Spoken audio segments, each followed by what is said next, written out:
Hello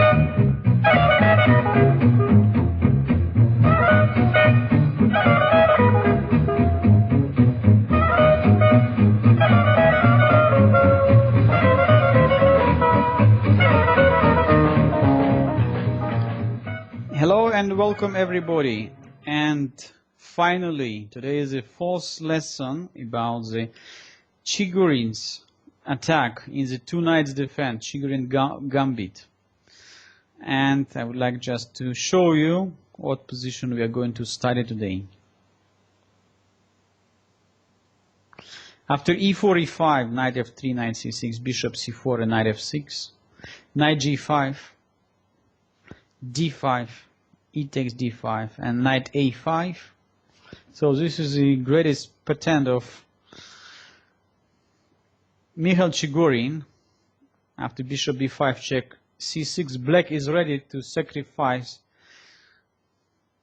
pawn for getting the better development, thanks to quite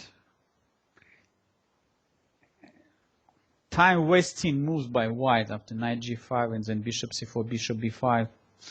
So Chigorin considered this position as a great alternative to the fried liver attack, which could happen after knight takes d5 instead of knight a5.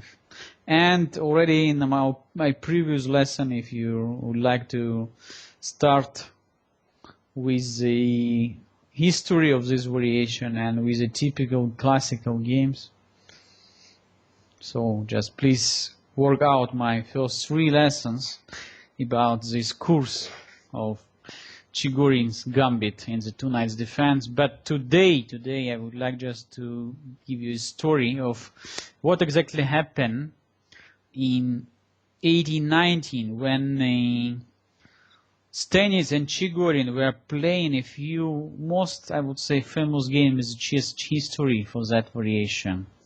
So in his famous chess magazine, William Stenitz called this position as clearly better for white according to his positional theory, and he said after bishop e2, white is having no weaknesses in the position and quite easy to stop black's attack in the center and on the king side. Indeed, Chigorin said that indeed he is believing that William Stenitz is the greatest chess player, and he has no problem to have a chess match just when he's ready to take the black pieces against the greatest chess champion. And for the first time, this game played on the, I would say, overseas. So when the moves were sent by radio signal, when William Stenitz was sitting in United States and Mikhail Chigorin played from Russia. So let's look at the first battle between the two greatest players. After bishop e2 h6, in the first game, Chigorin decided immediately to ask the knight go away, and Stenitz, instead of playing normal move knight f3, played knight h3. So you can ask what for? What for he moves the knight on the side of the board? But Stenitz said that this move is quite clear, quite natural. So white doesn't like to allow black extra tempi after e4. So then from f3, knight has to go away from the center. So from h3, knight always could go back to g1.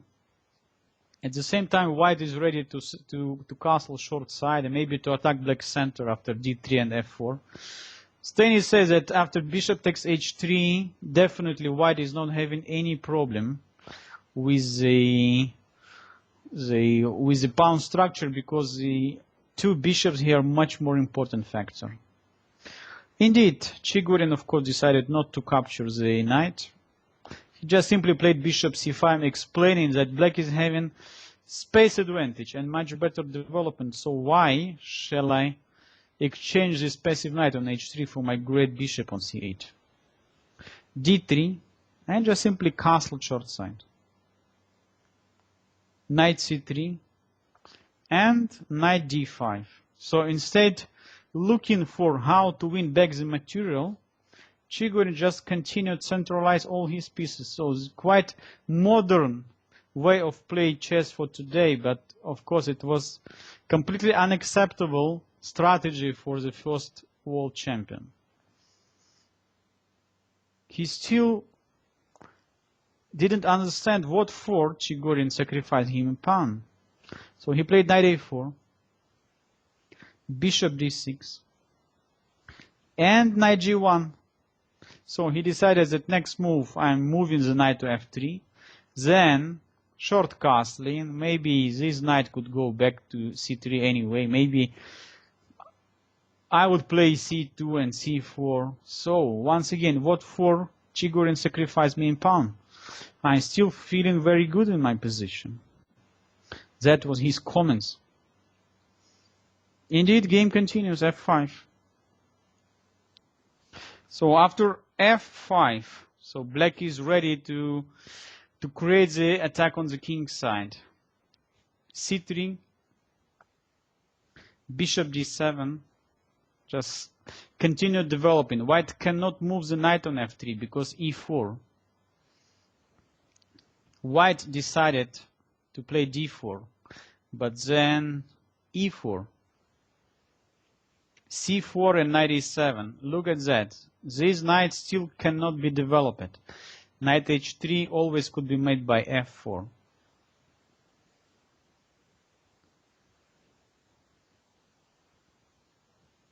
Knight c3, bishop e6. So other pawn now under attack.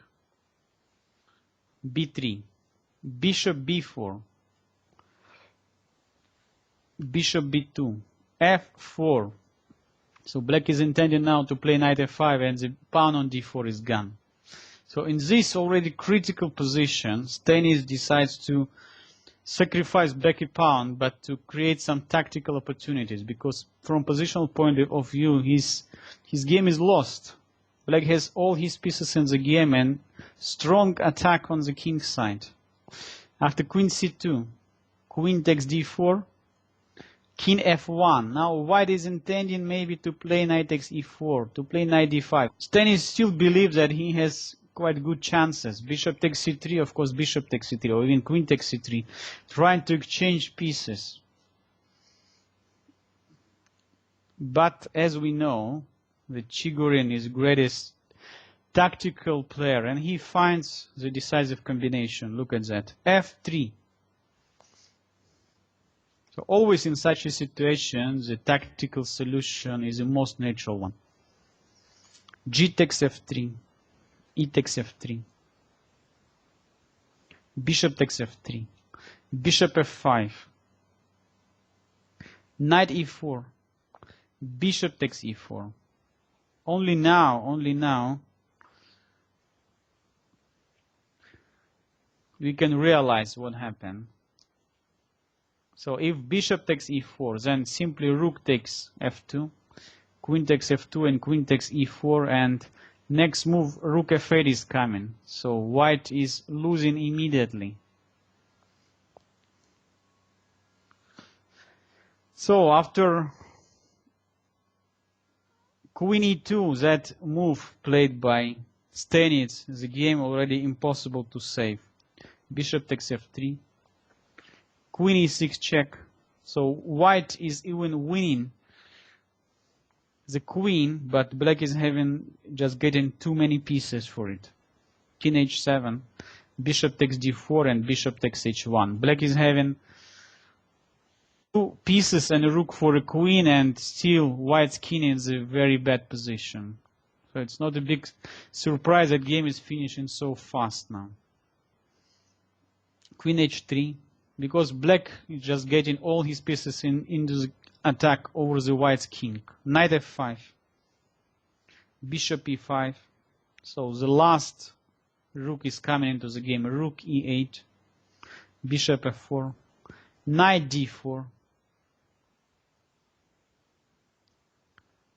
queen d3 check, bishop e4, takes, rook takes f4 with another threat, bishop g2 check. So it's funny that white is still with the knight on g1 and king completely unprotected on f1.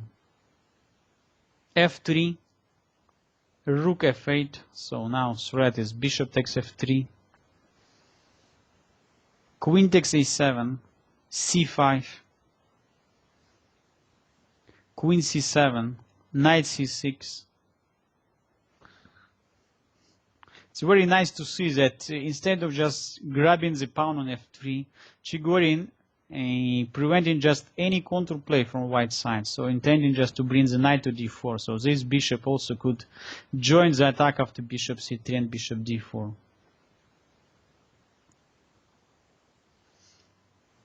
a3. And finally, rook takes f3, check. Knight takes f3, rook takes f3, check. So king e2 will be met by knight d4, and the mate on the next move. Stenitz played king g1, but after bishop d2, decided to resign because there is nothing could stop bishop e3 with the deadly mating threats against the white's king. So it was the first game played in 1819, and it was very, very difficult. I would say one of the most surprising losses of the world champion William Stenitz. Already after this, I would say 2 match games of the radio signal,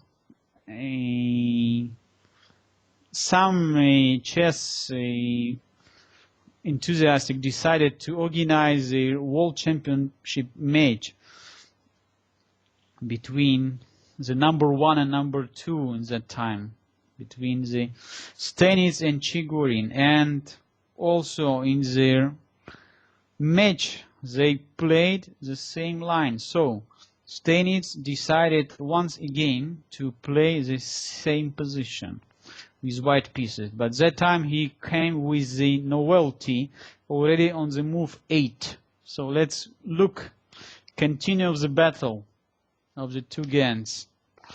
e4, e5. So world championship match in 1892 between Stenitz and Chigorin. Knight f3, knight c6, bishop c4, knight f6, knight g5, d5, e takes d5, knight a5, check on b5, c6, d takes c6, b takes c6, and that time novelty, bishop f1. How to explain this move? So white would like to keep this e2 square for the queen, and the bishop could be developed on g2 after g3 and bishop g2.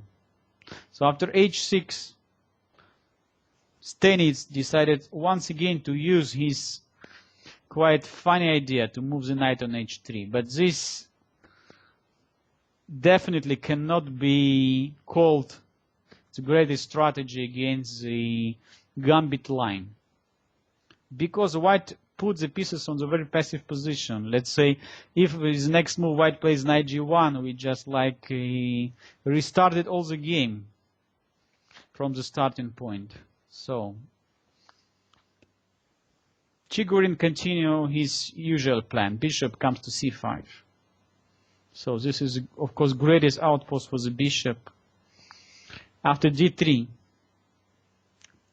queen b6, queen e2, white already has some problems, and bishop g4. Look at this.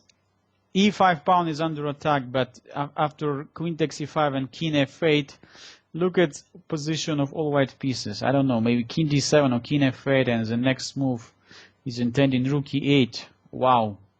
It's so difficult for white to play this position. All black pieces in the game. White just completely undeveloped. So f3 played by Stenitz, but still bishop takes h3 only now. G takes h3 and long castling. Black is having great development advantage. So white is having a lot of holes. f4.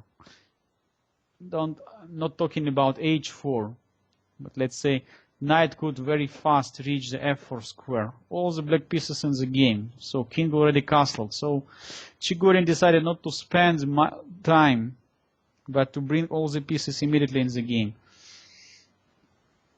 After knight d2, knight came into the game. Knight d5. Knight b3. Check. Already white cannot play c3. Pay attention. c3 just takes and takes. And white is losing already.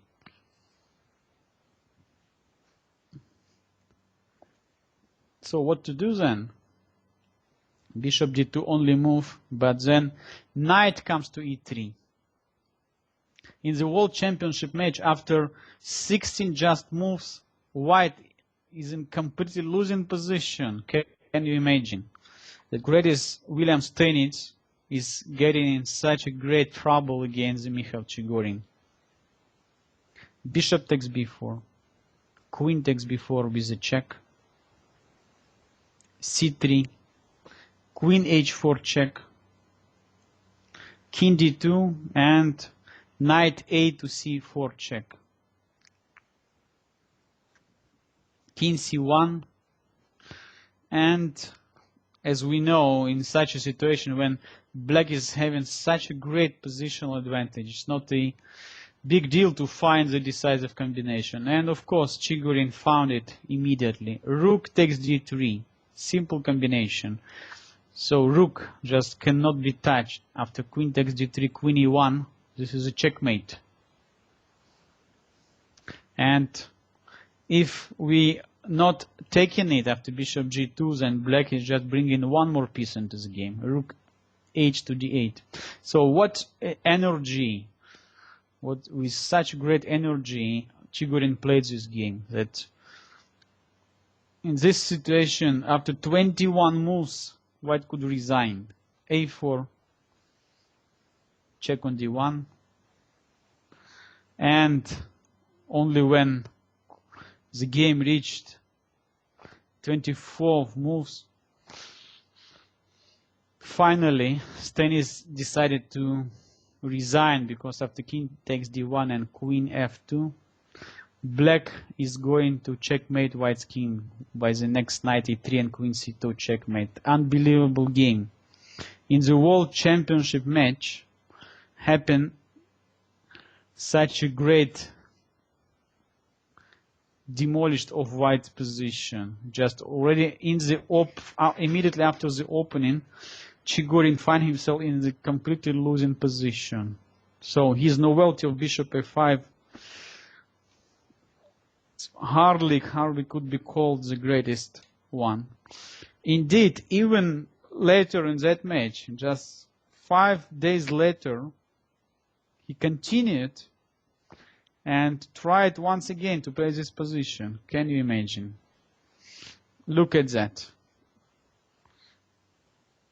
e4, e5, knight f3, knight c6, bishop c4, knight f6, knight g5 and d5, e takes d5, knight a5, check, c6, takes, and once again bishop f1. Unfortunately for this bad move, bishop f1, Stenitz is going to pay for another very tough loss. h6, knight h3, and bishop c5. So here, instead of moving the pawn after d3, Stanitz played immediately queen e2, but of course this move cannot change the evaluation of the position. Black is having so great position, so all the pieces are ready to start the attack. Short castling, now definitely the e5 pawn cannot be once again captured because the rook e8. c3, intending b4, but bishop b6. So c3, pay attention, just took important square from the knight. So knight cannot be developed on c3 anymore. d3 and knight d5. Always Chigorin continues the same plan. So he is ready to free his f pawn. So after f5 and e4. Or just to avoid white from playing knight d2, because in that case bishop takes h3, g takes h3, and knight comes to f4 with almost decisive advantage for black. So white has to find the other ways how to develop this knight from b1. And knight a3 played by Stanitz, rook e8, bishop d2, bishop f5. Once again we see the same problem for white, where to move the king. The king in the center and position is so tough already. So what for this bishop f1 and knight h3 idea? Long castling. So white is trying to find the safe island for the king on the queen side, but there are so many open files there. Rook b8. So rook now included into the game. And still, how to develop this bishop from f1? g4, bishop g6, bishop g2, bishop c5. Definitely on b4, Chigorin ready to sacrifice the piece. Let's say b4, knight takes b4, and then queen comes to d4. I can believe that it's possible to save this position. Let's say after c takes and or bishop takes b4 and then queen comes to d4.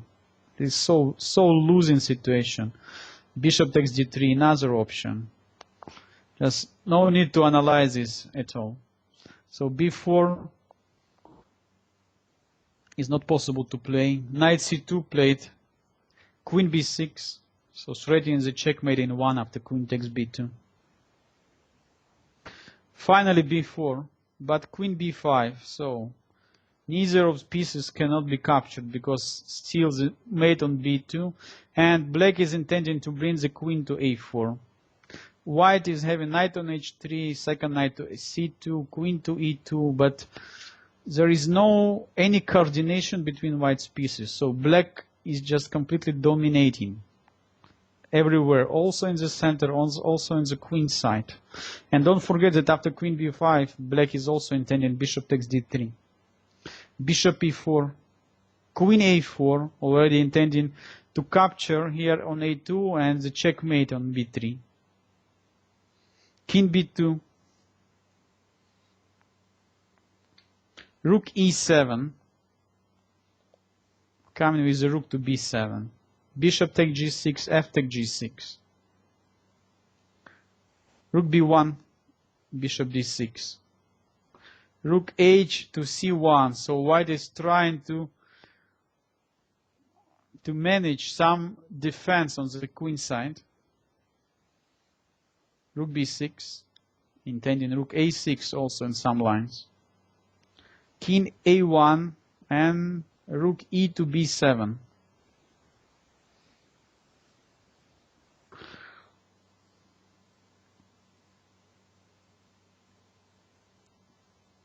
Rook b2.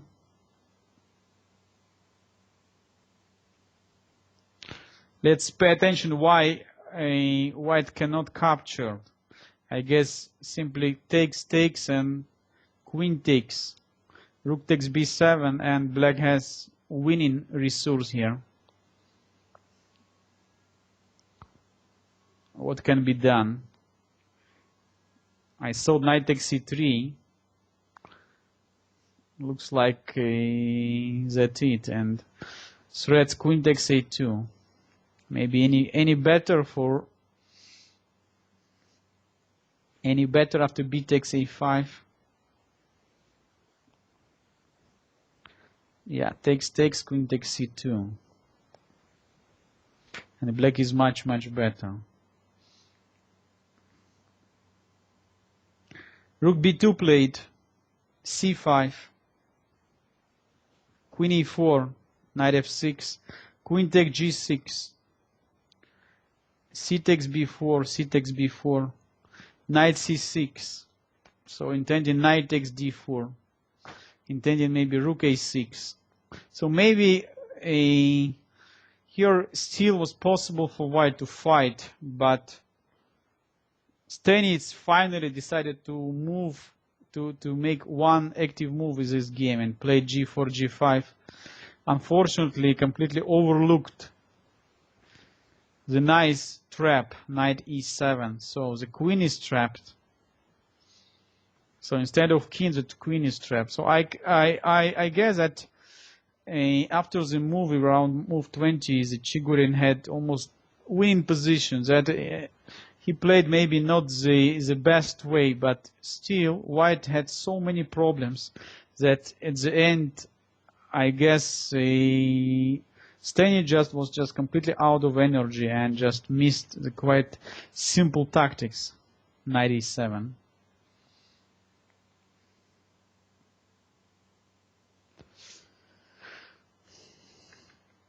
And the last interesting game was this last battle between the greatest chess players. In just a week from the previous game, Chigorin won another third in a row game in the World Championship match. So, but for the first time, after the two bad experiences with bishop f1, finally Stannis decided to play the classical bishop e2, and after h6, knight h3, bishop c5, short castling. I would like to tell you that almost 80 years after that game, 70 years after that game, the greatest Bobby Fischer decided to test the receipt from a world champion and started to play this variation in the games. And it's not so simple for black to play, because after bishop takes h3 and g takes h3, white is having two bishops, and that bishop is coming very fast to f3.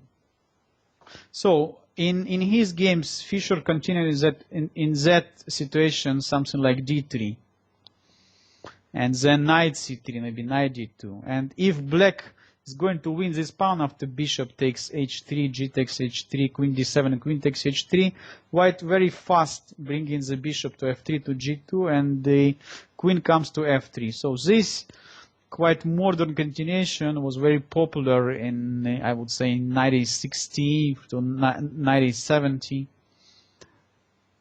Let's say after d3 takes queen d7, bishop f3, queen takes h3. Black is winning back the pawn, but after queen f3 and then queen g3, white is having two bishops and quite good position, because look, that knight is quite far away from the center. White very fast bringing the knight to c3, queen g3, having two bishops, and quite safe and quite protected king side. In the first game played by that line, once again Stannis played c3, but after knight b7 and queen a4, I would say this is quite strange move. The queen is going away from the king side, and now bishop takes h3 is quite powerful. G takes, queen d6, d3, knight d5, bishop f3, bishop b6. So knight is coming now into the center. Knight c5. So after queen h4, Stanis played bishop c7 intending e4. So now we can realize that white is having greatest problems in this position. It's just very difficult to save already the game. Rook d1, f5. So black's attack on the king side develops so easily. Bishop takes d5, c takes d5, knight d2, rook f6, king f1, e4. It's just almost impossible to stop.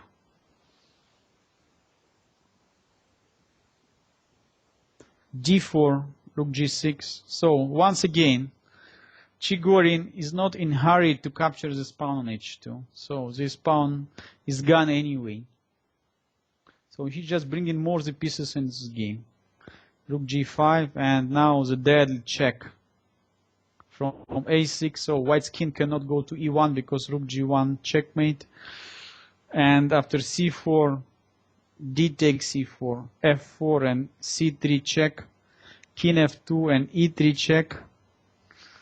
Stanis resigned, and he resigned already the third game in a row in that variation. So after king takes e3 and rook e8, white's king is going to be mated. So just great finish of this battle between the top two players on the 19th century, William Stanis and Mikhail Chigorin. And all four games played with that line.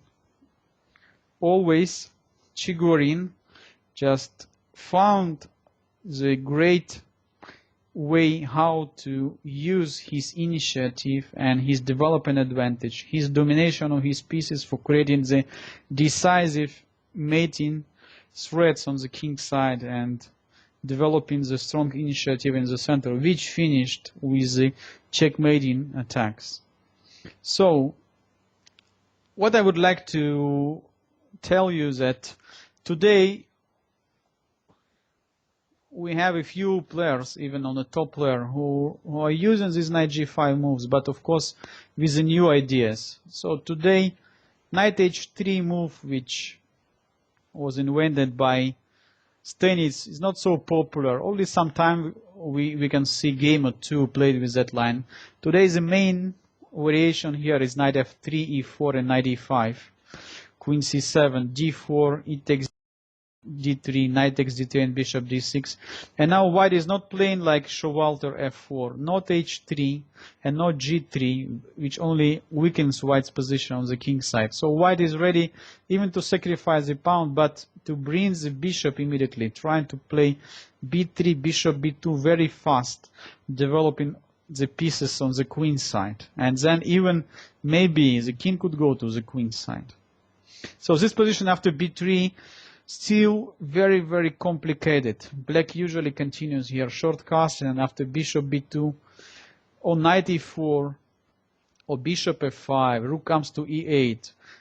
Black is still having quite strong initiative for a pawn, but of course white is having the extra material, extra pawn, and it's rather complicated situation. So players who loves to play, I would say, for a very sharp battle, I would recommend you, even if it's white, to check this variation.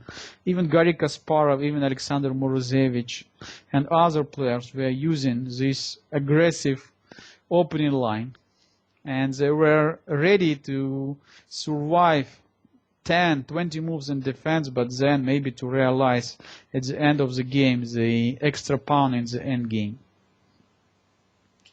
Indeed, as you can see, and what also all we studied, the black is having just great compensation here. So good development of all his pieces and control over the center. Knight from a5 very fast could go back into the game after knight c4 or c5, knight c6. Or like in this position, after bishop f5, rook d8, rook e8, black could develop quite strong pressure in the center, which of course compensates the sacrifice the pawn. So just very interesting, very nice gambit line, and I would like you to, of course, to start playing it also with black pieces. So don't be so scared of the fried liver attack. So you always could meet your opponent with a Chigorin's gambit. So thanks everybody for watching. Just follow my gambit guide. The next week we continue analyzing the gambit variation, different styles, different ways, different openings. But if you have any question, you can contact me on my webpage www.chesslessons.wordpress.com. Thanks for watching. Bye.